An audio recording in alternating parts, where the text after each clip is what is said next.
Hello students, I hope you are all doing good. तो जैसा कि आपको पता है कि हर वीकेंड पे हम एक फुल वीक करंट अफेयर्स को डिस्कस करते हैं कि पूरे हफ्ते में क्या सबसे इंपॉर्टेंट न्यूज़ रही। तो सितंबर वीक 3 को इस क्लास में हम लोग डिस्कस करेंगे। ठीक है सुन, शुरू करते हैं। सबसे पहले चलते हैं आज की हमारी फर्स्ट न्यूज़ पे। तो रिसेंटली एक टाइफून था जिसका नाम था यागी, जिसने काफ़ी डैमेज पहुंचाया साउथ ईस्ट एशिया में। Philippines, China, Laos, Myanmar, Vietnam जैसी कंट्रीज़ को इसने काफ़ी तंग किया। अगर आपको मैं दिखा सकूं तो ये इसका कुछ पाथ था। असल में हुआ क्या, वैसे तो साइक्लोन जो होते हैं या टाइफून, वैसे देखो फ़र्क नहीं होता। इंडिया के आसपास हम साइक्लोन बुलाते हैं, जापान के आसपास वाले रीजन में वो टाइफून बोलते हैं, यूएसए के आसपास हरिकेन्स और ऑस्ट्रेलिया के नदरन पार्ट में विली विलीज। ठीक है, तो साइक्लोन टाइफून जो भी होते हैं ये, इनको सबसे ज़्यादा पावर मिलती है ओशन में। पर जब ये लैंड को टच करते हैं काफ़ी हद तक पावर ड्रॉप होनी चाहिए, पर उसके बाद फिर से अगर ओशन ऐसे मिल जाए तो साइक्लोन स्ट्रांग हो सकता है, जो यहाँ पर इस केस में हुआ। ठीक है, तो क्योंकि ये जापान के पास है, इसको बोला गया टाइफून यागी। तो ये स्ट्रॉन्गेस्ट ट्रॉपिकल साइक्लोन था जो कि इस टाइम हमें, मतलब आपको मैं बता देता हूँ, वैसे जो ये रीजन है ना, इंडिया के आसपास वाला रीजन मैक्सिमम, इसमें साइक्लोन का सीजन होता है before and after monsoon. Cyclone या टाइफून के लिए ना असल में बहुत ज़रूरी होता है कि सनलाइट से वाटर का टेम्परेचर काफ़ी हाई होना चाहिए। तो ये ऐसे बिल्कुल एकदम कोल्ड वेदर में नहीं आते ट्रॉपिकल साइक्लोन। ट्रॉपिकल मतलब जो ट्रॉपिक ऑफ कैंसर और ट्रॉपिक ऑफ कैप्रिकॉर्न के बीच में। ठीक है, तो यहाँ पे बताया जा रहा है इसकी स्पीड वगैरह के बारे में। इंडिया ने एक ऑपरेशन भी लॉन्च किया, सद्भाव, इन कंट्रीज़ को जो असिस्टेंस चाहिए, ह्यूमन असिस्टेंस, वो सब देने के लिए। ठीक है, चलते हैं आज की हमारी सेकेंड न्यूज़ पे। रिसेंटली 127th एनिवर्सरी ऑब्जर्व की गई बैटल ऑफ सारागरी की 12 सितंबर 2024 को। असल में ये बैटल हुई कब थी? ये बैटल हुई थी 12 सितंबर 1897। 21 सोल्जर और एक नॉन कम्बैटियन थे जिन्होंने आगे जाके इन सोल्जर्स का साथ दिया था। उन्होंने भी लड़ाई लड़ी थी, उनका नाम था दाद। असल में टोटल 22 लोग थे जिनमें से 21 सोल्जर्स थे। ये थे ऑफ दी 36 सिख रेजिमेंट, जो आज आपको मिलेगी 4th सिख रेजिमेंट। और ये जो नंबर है ना कि ये 8000 कबीलियों से लड़े थे। असल में नंबर वेरिएटेड, 8000, 12000 एग्जैक्टली नहीं पता, पर हज़ारों में ट्राइबल मिलिटेंट्स थे जो अटैक करना चाहते थे एक फोर्ट पे, सारागरी फोर्ट पे। तब ये हो रहा था नॉर्थ वेस्ट फ्रंटियर प्रोविंस में। आज के टाइम पे आपको ये जो पाकिस्तान में खैबर पख्तूनख्वा है ना, उसमें जो पेशावर है बिल्कुल उसके पास आपको देखने को मिलेगा। ठीक है, ये जो 21 सोल्जर्स इनको लीड कर रहे थे हवलदार ईशर सिंह जी। और इन सोल्जर्स ने इतना कम नंबर होने के बावजूद भी हज़ारों से लड़ा। मतलब एक आपको अगर मैं एक पिक्चर दिखा सकूं तो ऐसा कुछ ये रीजन था। जो ट्राइबल फोर्सेस थी वो पहले सारागरी को कैप्चर करना चाहती थी, उसके बाद गुलिस्तान और लौखत को। गुलिस्तान और लौखत बड़े किले थे, सारागरी छोटा था। पर सारागरी की इंपॉर्टेंस क्या थी? गुलिस्तान से लौखट के बीच में कॉन्टैक्ट वाया सारागरी होता था। ठीक है, तो उनका ये प्लान था, पर क्योंकि वो ऑलमोस्ट सारा दिन तो उन्हें सिर्फ सारागरी कैप्चर करने में लगा, क्योंकि इन 21 सोल्जर्स और नॉन कॉम्बेटियन दाद ने, इन लोगों ने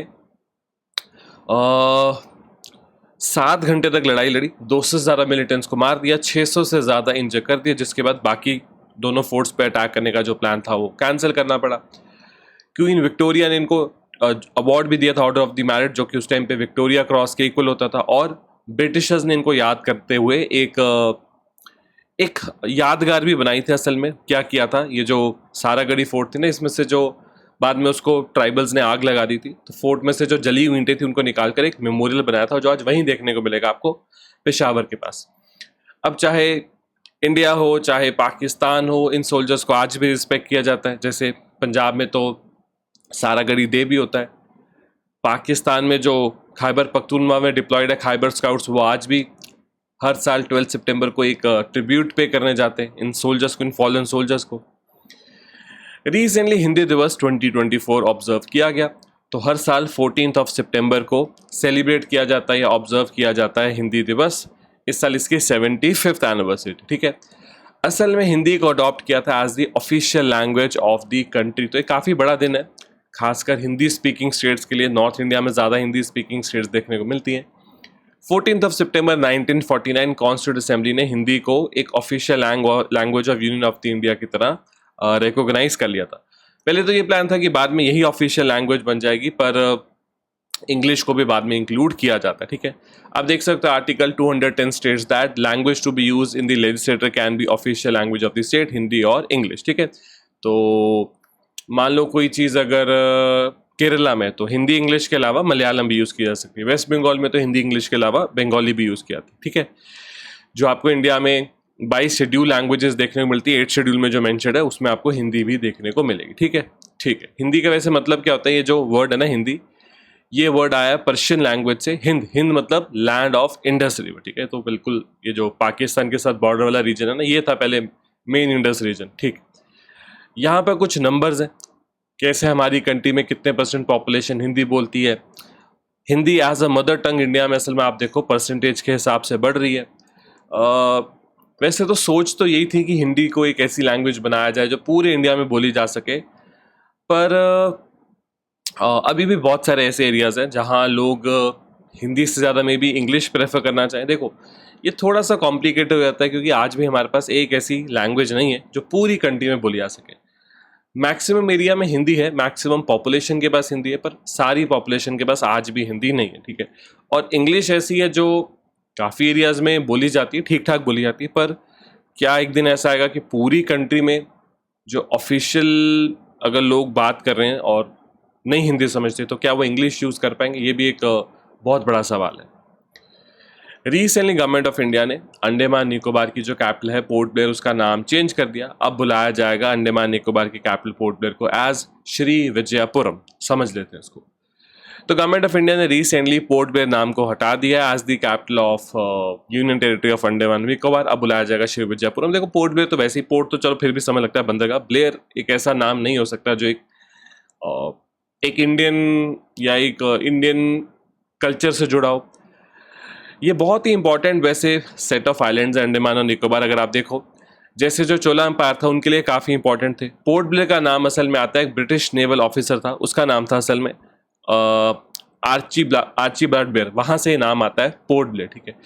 तो गवर्नमेंट ऑफ इंडिया यहाँ पर एक और चीज़ को भी एग्जाम्पलीफाई कर रही है कि कॉलोनियल पास्ट को शायद हम फिजिकली मिटा चुके पर मेंटली लोगों के दिमाग से अभी भी पूरी तरह से निकला नहीं, इसलिए हर वो स्टेप लेना चाहिए जिससे हम किसी भी तरह से अपना जो कॉलोनियल पास्ट है उसकी जो ख़राब मेमोरी उसको ख़त्म कर सकें।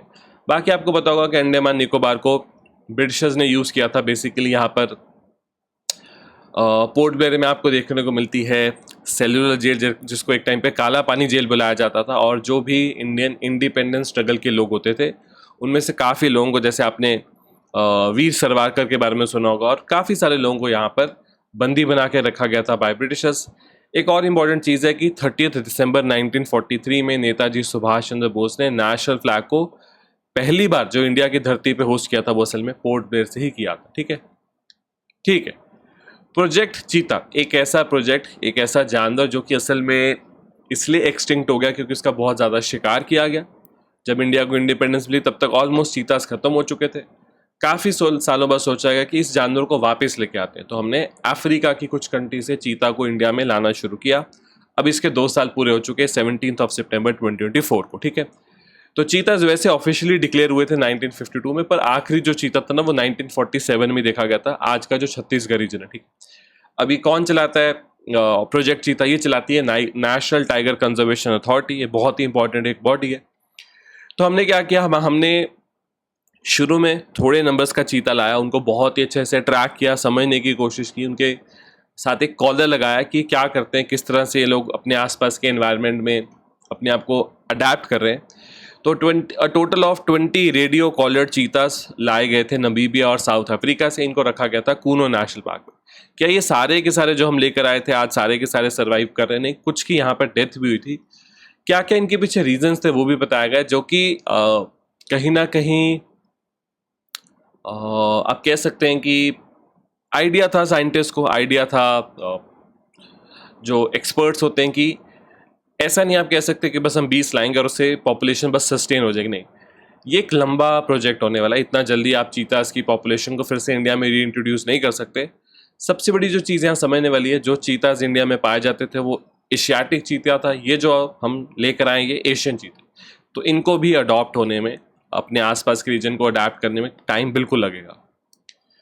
सुभद्रा योजना काफ़ी इंपॉर्टेंट स्कीम रिसेंटली अनाउंस की गई उड़ीसा गवर्नमेंट के द्वारा। आपको पता होगा उड़ीसा में लोकसभा इलेक्शन के साथ ही स्टेट का इलेक्शन हुआ, विधानसभा का इलेक्शन हुआ और बीजेपी की गवर्नमेंट बन चुकी है।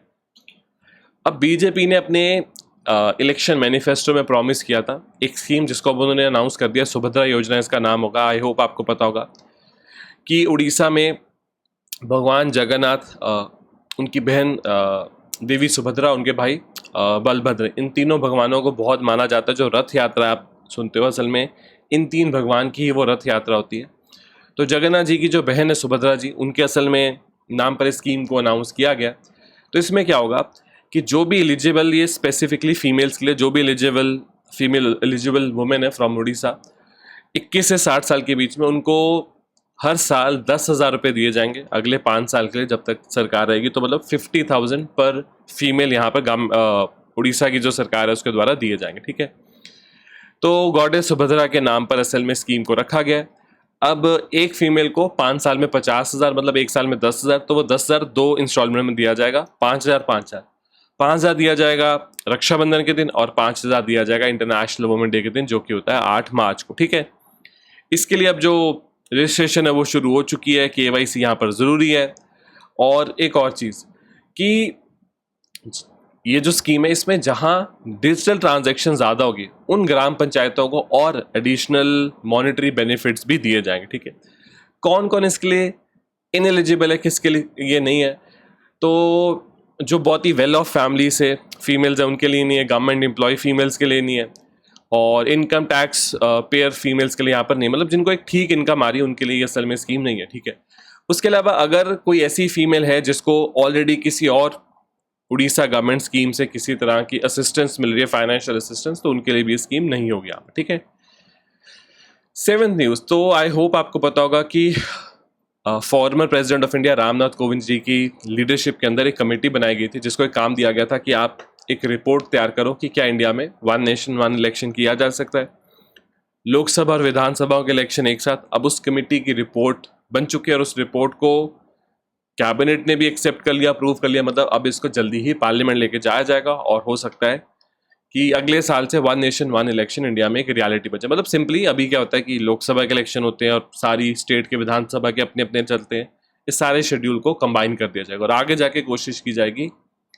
कि इसमें लोकसभा विधानसभा के साथ जो लोकल बॉडीज इलेक्शन है वो भी कंबाइन कर दिया जाए। तो ये होगा 1 नेशन 1 इलेक्शन। ठीक है, फायदे होंगे कि पैसा बचेगा, वोटर टर्नआउट क्योंकि एक ही बार आना है 5 साल में, वो बेटर होगा, सिक्योरिटी फोर्सेस को आप ठीक से डिप्लॉय कर पाओगे। ऐसा नहीं है कि हर कुछ महीने बाद पार्टीज को होगा कि अब यहाँ का इलेक्शन आ गया, चलो इसके हिसाब से काम करें, इसके हिसाब से काम करें। आपको 5 साल में एक बार इलेक्शन में जाना तो आपकी गवर्नेंस बेटर होगी। क्या इंडिया में पहले कभी 1 नेशन 1 इलेक्शन हुआ? पहले यही होता था 50-60 तक, उसके बाद इसको बंद कर दिया।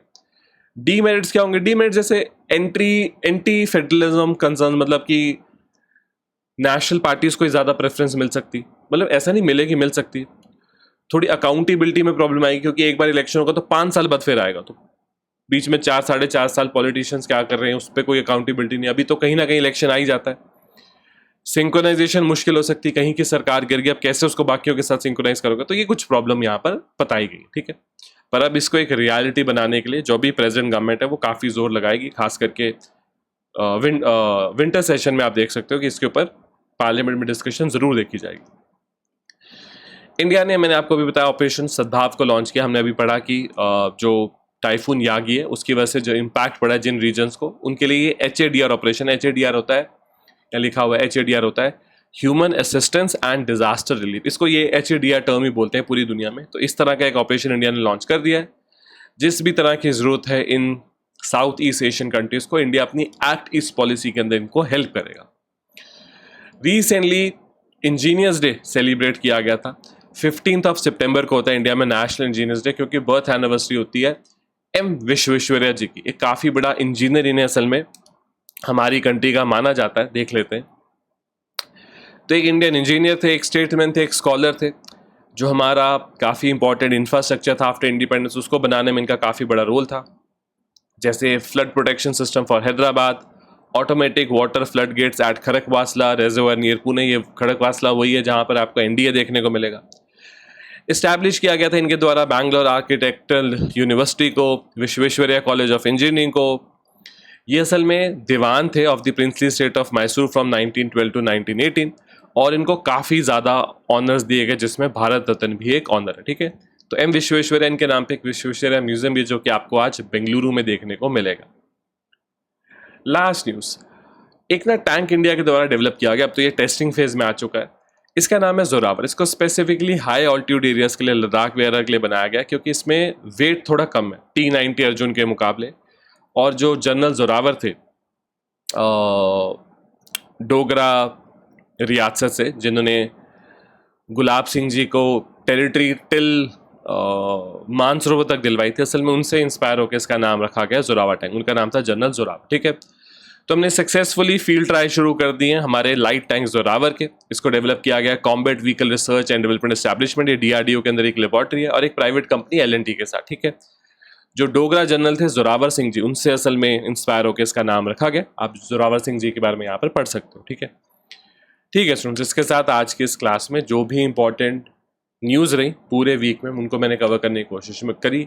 मिलेंगे ऐसी अपनी फुल वीक करंट अफेयर्स की एक समरी क्लास में नेक्स्ट वीकेंड पे। तब तक के लिए thank you and have a very successful day. Thank you students, thank you.